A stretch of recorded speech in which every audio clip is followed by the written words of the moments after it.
A menudo la gente experimenta ansiedad cuando piensa sobre el futuro. Sin embargo, no debe o no debería de ser así para aquellos que conocemos a Dios, porque los pensamientos del futuro, para aquellos que conocemos al Señor, nos traen como tal una continua expectación de bienestar. Por ejemplo, yo voy a leer aquí en la palabra, dice, poniendo el ejemplo que pone en la Biblia, en Proverbios capítulo 31, versículo 25, describe a una mujer que conoce y confía en Dios. Dice ahí en Proverbios 31, 25, fuerza y honor son su vestidura y se ríe de lo porvenir.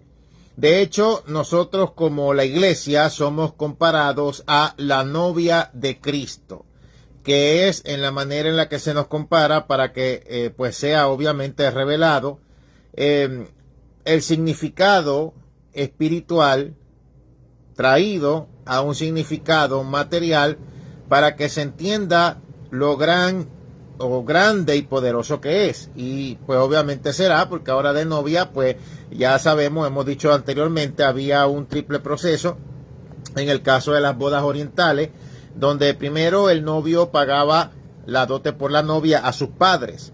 Cristo pagó al padre la dote por la novia y fue su sangre derramada. Luego venía el periodo donde era el desfile de bodas. En este periodo de desfile de bodas, pues es lo que nos habla Jesucristo en Mateo capítulo 25, relacionado al arrebatamiento, dicho a través de parábola, precisamente porque a él cuando le preguntaron por qué decía las cosas por parábola, y él claramente explicó una profecía de Isaías cumplida en su tiempo y que reflejaría esta generación. Viendo no ven y oyendo no oyen, por eso les hablo por parábolas, para que viendo no vean y oyendo no oigan, pero bienaventurados ustedes que viendo ven y oyendo oyen. Y hoy en día, yo no estuve en el tiempo de Jesús, pero si era relacionado, comparado al tiempo de Jesús, la necedad, la brutalidad, la persistencia en ser tan necio, sobre todo con el tema del arrebatamiento, y más que todo en el medio hispano, de habla hispana, bueno, de verdad que es una cosa terrible. Y luego, pues en el caso de las bodas orientales venía el tercer proceso o el tercer paso, que tenía que ver pues obviamente con la cena de bodas. De hecho, ya cuando se pagaba una dote a los padres por la novia, ¿verdad? Ya se consideraba que era, bueno, ya separada para ese varón. O sea que si se pagaba a los padres una dote por la novia, y la novia se iba con otro, era considerado adulterio, aunque no se hubiese llevado a cabo todavía el desfile de bodas y la cena de boda en sí. Estas cosas hay que verlas, ¿verdad?, desde una perspectiva muy importante. Por eso es que hemos explicado muchísimas veces sobre el caso del tema del divorcio, porque esta es otra laguna en la iglesia latina en la que siempre están hundidos, acusando, juzgando y metiéndose con la gente, porque siempre leo cosas ahí por la internet, porque parece que ellos comparan los tiempos de Jesús, como eran las bodas en ese tiempo, a este tiempo, y antes la gente no se casaba por meramente amor, era un contrato. Pero queremos enfocarnos en esto del futuro. ¿Por qué si en la palabra en Proverbios capítulo 31, versículo 25, habla de estar confiado en el futuro? ¿Por qué hay tanta desconfianza, tanta ansiedad en los mismos cristianos, o por lo menos así se llaman, en el caso del futuro? ¿Por qué siempre hay tanta ansiedad en cuando tú predicas sobre el caso del apocalipsis o del infierno, o temas que son proféticos? O sea, son temas que van ligados el uno con el otro para hacer crecer nuestra fe, porque van ligados a la verdad, y la verdad se compara en la palabra a un cinturón en nuestra armadura, parte de nuestra armadura de justicia. Y lo que podemos ver hoy en día es que se resisten a la verdad, pero cuando viene un youtuber cualquiera que ni cristiano es y dice 2 o 3 disparates, o algún profetonto diciendo profetadas, inmediatamente le creen y se ponen a estar basando la Biblia en sus resentimientos sociales, en su odio a otros países, en su socialismo, en todas las frustraciones que los competen en la vida a ellos, pero no justamente en las Sagradas Escrituras. Entonces hay 2 pensamientos claves que deben de tener en mente en cuanto al futuro. Primero, que Dios es soberano y Él está en el control de todas las cosas. Entonces puede haber un problema porque estás en la independencia humana, lejos de la dependencia divina.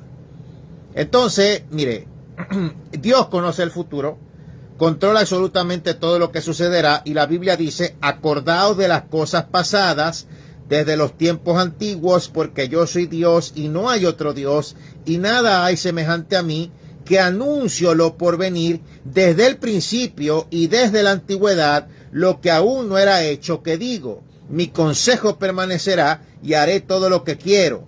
Yo hablé y lo haré venir, lo he pensado y también lo haré. Digámosle ahí en este caso un énfasis añadido, y lo que acabo de leer está en Isaías capítulo 46, versículos 9 al 11. Muy importante que leas esta palabra para que te llenes de fe, porque es la mera palabra de Dios, la misma palabra de Dios. Dios hablando al ser humano.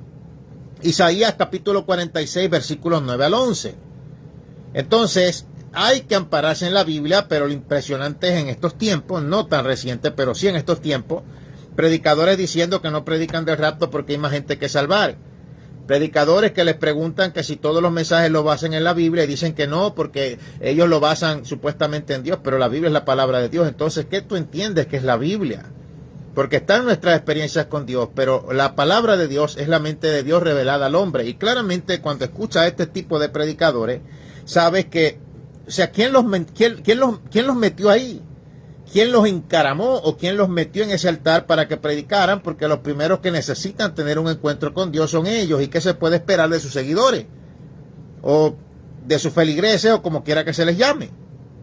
Mire, lo segundo es recordar acerca del futuro, que la Biblia subraya que ocurrirá en el fin de los tiempos o los últimos días, puesto que la Biblia es la revelación de Dios para la humanidad, y puesto que Dios conoce y controla el futuro, como lo dice, ¿verdad?, en Isaías, entonces hay razón para creer que cuando la Biblia habla acerca de lo que ocurrirá en el futuro, es porque así pues obviamente sucederá. Y al tú conocerlo así como Dios lo ha revelado, entonces tu fe se va a acrecentar y vas a tener una confianza en todo aquello que tiene que ver con la verdad. Entonces, hay razón para creer que cuando la Biblia habla acerca de lo que ocurrirá en el futuro, pues es que será así.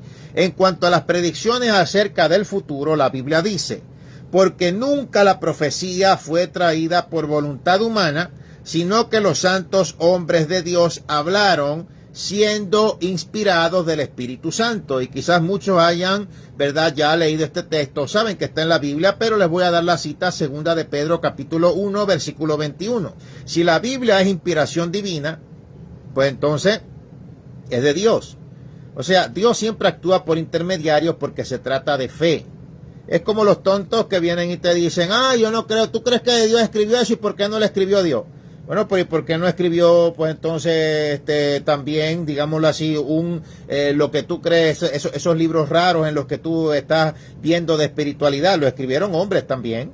El ateísmo lo escribieron hombres, pero relacionado al caso de Dios es a través de la inspiración divina. Si Dios mismo se revelara a la humanidad y hubiera sabido que de esta forma todo el mundo se hubiera arrepentido, lo hubiera hecho. Pero como Él sabe que no iba a ser así, pues entonces ha sido el autor y el consumador de la fe. Entonces, vamos a seguir, ¿verdad?, por aquí, hablando, ¿verdad?, de algunas cositas muy importantes relacionadas a esto del futuro, y a tener un poquito de paz, porque siempre está esto, y el problema es que se resisten a la palabra profética más segura que se habla en la Biblia, porque supuestamente les da miedo. Pero como quiera tú lo ves ansioso. O sea, el miedo es un engaño del enemigo. Lo ves ansioso porque dicen que si les hablas de la palabra, del apocalipsis y de las cosas en su contexto, pues que ellos tienen miedo que no les prediques de eso, pero se van a YouTube y si estalla cualquier cosa, entonces ya piensan que es la tercera guerra mundial, que va a pasar tal y tal cosa, y después se asombran de que por qué yo estoy tranquilo. ¿Por qué tú crees que yo estoy tranquilo? Pues tú me escuchas aquí las profecías bíblicas, y a veces quizás a las que no quieres escuchar, que te escondes porque tienes miedo. Pues entonces ten alguna aseguranza en Dios. No sabemos el calendario profético, lo sé. Y al saberlo, ya específicamente todas estas cosas que, por ejemplo, iban a pasar aquí en las elecciones de Estados Unidos y cosas que vienen, de acuerdo a la Biblia, podemos ver la cinta métrica de las cosas que sucederán, que pasarán y que seguirán pasando y que seguirán sucediendo. Entonces es bueno saber y conocer las cosas para entonces tener el pleno entendimiento sin estar escuchando a tanto falso. Entonces, o escuchas la verdad o escuchas la falsedad.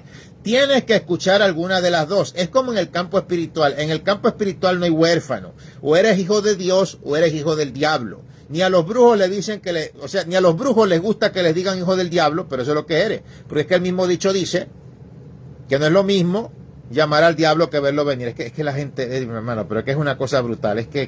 Mire, mi hermano, hay que tener cuidado porque si le haces caso a los locos te puedes volver más loco que ellos, porque de verdad que es una cosa impresionante. Entonces, de verdad que yo te digo. Entonces, ¿verdad? Siempre la confianza en el futuro, la confianza en el Señor, la confianza en que Dios tiene el control de todas las cosas. De hecho, para eso son siempre los tiempos de oración, los tiempos de estar a solas con el Señor, los tiempos para entregarnos a Él de todo corazón, para ceder todo lo que somos, para que todo aquello que tenga que ver desde la raíz, toda ansiedad y etcétera, pues entonces se vaya. Pero aquí hay algo claro, y hay que entender en la Biblia, muy claro. Algún día en el futuro, no muy lejano, y que Dios conoce, Dios terminará esta era. ¿Cuál es esta era? Esta es la era de la iglesia, que comenzó en el primer siglo de la era cristiana, en el aposento alto, en esa fiesta del Señor llamada el Pentecostés, donde después de las primeras 3 fiestas que sucedieron, como fue el caso de la Pascua, Pascua, panes sin levadura y primicia, que fue en el caso de la muerte, entierro y resurrección de Jesús, justamente en la 4ª fiesta anual, o sábado anual, como se le llama, llega entonces el Espíritu Santo sobre 120 personas que esperaron la promesa, donde Jesucristo había dicho que, ¿verdad?, este segundo consolador, porque él fue el primero, nos guiaría hacia toda verdad y toda justicia de Dios, y no solamente estaría con nosotros como él estuvo con sus discípulos, sino pues obviamente en nosotros, guiándonos hacia toda verdad y guiándonos pues obviamente hacia toda justicia de Dios. Porque pues relacionado a esto hay que entender que el ministerio de Dios, o sea, la obra de Dios, no se podía llevar en ninguna manera o en ninguna forma a cabo si no fuera Dios en nosotros. Entonces hoy tú ves, por ejemplo, estos calvinólatras, cabeza de lápiz con punta mal sacada, que empiezan a decir que los dones eran para antes. O sea, tú me vas a decir a mí que los discípulos que estuvieron con Jesucristo, siendo enseñados por él, tocándolo, estando ahí al lado de él, y él los enseñó, no tenían la unción requerida para predicar la palabra, y que Jesucristo mismo les prohibió que lo hicieran hasta que llegara el Espíritu Santo. Pero tú, que no fuiste enseñado directamente por el Señor Jesucristo en su primera venida, tú del Espíritu Santo y de los dones no necesitas. Entonces siempre usan estas muletillas que todo tiene que ver con el pentecostalismo. No, mi hermano, tiene que ver con la Biblia suya, que usted la tergiversa. Bueno, y entonces, como yo le digo a las burradas que ustedes predican, que la persona, si se autodesvive, vamos a decirlo así, se va derechito al cielo, pero no lo haces tú. O sea, eso es como el que vende la droga, pero no la consume. Y ustedes están vendiendo una basura, mejor dicho, dándola, pero no la consumen. Entonces, mire, es algo claro en un futuro próximo que Dios terminará la era de la iglesia que comenzó en el primer siglo del Pentecostés y la terminará con un evento conocido como el arrebatamiento. Esto se explica de manera clara. La Biblia antes no estaba ordenada ni organizada en capítulos y versículos. O sea que del capítulo 24 de Mateo al capítulo 25, todo eso era de corrido. Y Jesucristo de corrido habló sobre guerras, rumores de guerra, relacionados a los principios de dolores. O sea, yo no puedo entender cómo si pueden reconocer que en todo lo que habló Cristo de corrido hay una separación entre principios de dolores, pero no separan cuando hablan. Uno estará en el campo, 2 mujeres moliendo en un molino, una será tomada y otra dejada, y después mezclan una cosa con otra cosa que Jesucristo habló de corrido ahí en Mateo 24, sobre la tribulación, gran tribulación, segunda venida visible y arrebatamiento, todo de corrido, y principio de dolores, pero principio de dolores entienden, pero los demás no, o se hacen los tontos. O sea, hay profecías bíblicas también que son de más de un doble cumplimiento. Y en Mateo 24 hay una profecía parcialmente cumplida de lo que pasó en Jerusalén en el 70 después de Cristo, pero hay otras cosas que no se han cumplido. Entonces, ¿cómo explica que después en el capítulo 25, ya por parábola, Jesucristo especifica sobre el arrebatamiento? Escuche, él ya había dicho por qué hablaba por parábola. Y para hablar del arrebatamiento, como es un misterio de Dios, lo habló por parábola para confirmar sobre esto, uno estaría en el campo, dos mujeres muriendo en un molino, una tomada y otra dejada, etcétera, y después lo confirmó en el capítulo 25, que eso era de corrido, eso no era antes en capítulo y versículo, se puso después en la Biblia. Entonces está claro, viene un arrebatamiento. Entonces, bueno, ahí terminará la era de la iglesia. En ese tiempo Dios quitará del mundo a todos los creyentes en Cristo como preparación para sus juicios finales. Y acerca del arrebatamiento, Pablo dice, porque si creemos que Jesús murió y resucitó, así también traerá Dios con Jesús a los que durmieron en él, por lo cual os decimos esto en palabra del Señor, que nosotros que vivimos, que habremos quedado hasta la venida del Señor, no precederemos a los que durmieron, porque el mismo Señor, con voz de mando, con voz de ángel y con trompeta de Dios descenderá del cielo. Los muertos en Cristo resucitarán primero, luego nosotros los que vivimos, los que hayamos quedado, seremos arrebatados. Entonces, hay gente que, yo no sé dónde está la confusión de confundir, o sea, de estar mezclando la gimnasia con la magnesia, de que esta trompeta de Dios es la trompeta que vio de manera metafórica el apóstol Juan en los juicios del Apocalipsis, cuando el apóstol Juan no solo vio trompetas de manera metafórica de los juicios que vienen, sino también copas y sellos. Y al final de trompetas, copas y sellos siempre ocurre un gran terremoto. Y no es que son tres terremotos diferentes, sino que es un mismo terremoto al final, antes de la segunda venida visible. Si el Espíritu Santo vino en la fiesta del Pentecostés, la que le sigue después es la fiesta de las trompetas, de estos sábados anuales. O sea, el apóstol Pablo se le está revelando que así mismo como en la muerte, entierro y resurrección de Jesucristo, que se cumplieron de corrido tres fiestas, así mismo como en el arrebatamiento, bueno, así mismo como en el día del Pentecostés, que llegó el Espíritu Santo, así mismo en la fiesta de las trompetas sucederá el arrebatamiento, que por cierto se le llama la fiesta de la cual no se sabe ni el día ni la hora, porque no se sabe cuándo comenzará. Entonces, demasiadas confusiones y el problema siempre ha sido el poco entendimiento, el entendimiento precario de no ver los idiomas originales, de no estudiar la cultura, porque ahora, no sé, ¿verdad? Hay un odio latinoamericano de decir que si tú mencionas algo relacionado al hebreo, que eso es judaizante. Judaizante es que yo te diga que te cortes el prepucio, o sea, que te hagas la circuncisión. Eso es ser judaizante. Judaizante es que yo te diga guarda el Shabbat, pero judaizante no es que yo me ponga a ver de acuerdo, ¿verdad?, a los idiomas originales bíblicos lo que en su contexto quiere decir. Porque tu idioma español no existía. Entonces vienen y después dicen que no, que la Biblia dice que todos los idiomas salieron de la Torre de Babel. Porque es que son brutos, nunca estudian ni les gusta. Les gusta ser así brutos. En la Torre de Babel no salió ningún idioma español ni se formó España. En la Torre de Babel salieron idiomas antiguos que evolucionaron en otro. Si hubieras ido a la universidad o si por lo menos leyeras tanta información que está accesible hasta de gratis en tu teléfono, vieras que el español sale del latín vulgar y sale del reino de Castilla porque España era dividido en varios reinos, pero lo único que sabe decir de España para quitarse complejo es que no, que la cultura árabe, no señor, no toda España fue árabe, tampoco. O sea, salió el castellano, reino de Castilla, España, viene del latín vulgar, se le dice latín vulgar, se le decía porque de allí, ¿verdad?, era el latín que comúnmente empezaba a hablar el vulgo. Entonces tu idioma no existía ni para los tiempos de Jesús. Cuando la Biblia dice que el apóstol Pablo fue a visitar España, en España es Hispania, te lo traduce en España, pero se le decía Hispania y así lo conocían los romanos y se hablaba el latín. Ese era uno de los idiomas en el tiempo de Jesús. Latín, griego, arameo, ¿verdad? Y el caso del hebreo. Y el griego era el griego, ¿verdad? En la Sagrada Escritura del Nuevo Testamento se redactaron en el griego helenístico. Hay hoy en día movimientos también hispanos que son judaizantes, eso sí, que dicen que todo fue escrito en el hebreo, mi hermano. La Biblia en el Antiguo Testamento sí fue escrita en el hebreo con porciones en arameo, pero el Nuevo Testamento fue escrito en el griego helenístico. Es que no conocen. Por eso es que tienes que ponerte al día con las cosas.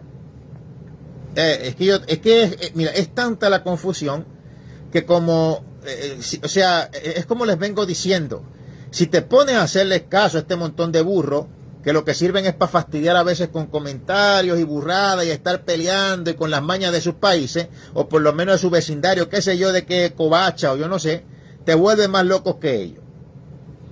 Entonces, tener completa seguridad y dejar la ansiedad relacionado, ¿verdad?, al caso del futuro, ¿verdad? Bueno, es lo que podemos ver en el contexto bíblico y aquí pues se los he mostrado.